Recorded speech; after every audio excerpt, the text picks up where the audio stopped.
नमस्कार, आपण पाहत आहे भांडा फूड न्यूज. एका दमात भ्रष्टाचारी कोमात.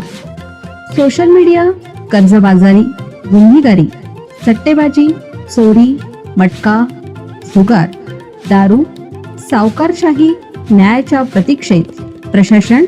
भांडा फूड न्यूज. एका दमात भ्रष्टाचारी कोमात. विद्युत खासगीकरणाविरोधात सदलगा येथे शेतकरी आणि हेस्कॉम कर्मचाऱ्यांचा तहसील कार्यालयावर भव्य मोर्चा.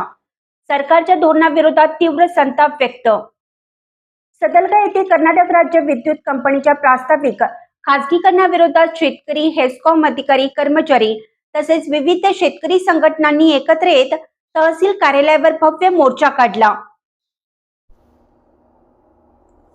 सरकारकडून वीज वितरण क्षेत्रात खासगी कंपन्यांना प्रवेश देण्याच्या हालचालींना विरोध दर्शवत शेकडो शेतकऱ्यांनी घोषणाबाजी करत तहसीलदारांना निवेदन सादर केलं.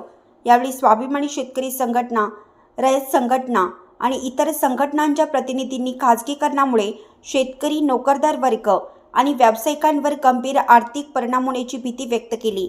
हेस्कॉमचे अधिकारी आणि अभियंत्यांनी खासगीकरणाचे तोटे अधोरेखित करत सध्या शेतकऱ्यांना मिळणारी मोफत वीज योजना आणि घरगुती ग्राहकांना मिळणाऱ्या सवलती धोक्यात येऊ शकतात असं सांगितलं. तसेच भविष्यात वीज दर वाढण्याची शक्यता असल्याचा इशाराही देण्यात आला. दरम्यान दूधगंगा नदी पात्रातील पंपसेटचा वीज पुरवठा बंद करण्यात आल्याने पिण्याच्या पाण्याचा प्रश्न निर्माण झाल्याची मागणी शेतकरी प्रतिनिधींनी केली. त्यावर सहाय्यक अभियंता बसवराज पुजेरी यांनी वरिष्ठांकडून मंजुरी घेऊन आवश्यक त्या प्रमाणात वीज पुरवठा सुरू करण्याचं आश्वासन दिलं. उपतहसीलदार PB शिरवंत यांनी शेतकरी आणि कर्मचाऱ्यांची निवेदने स्वीकारून ती वरिष्ठांकडे ईमेल आणि स्पीड पोस्टद्वारे पाठवण्यात येणार असल्याची माहिती दिली. या मोर्चामध्ये शेकडो शेतकरी, विविध संघटनांचे पदाधिकारी आणि हेस्कॉमचे अधिकारी, कर्मचारी मोठ्या संख्येने सहभागी झाले होते. कॅमेरामॅनसह अण्णासाहेब कदम, सदलगा. सदलगा प्रतिनिधी अण्णासाहेब कदम.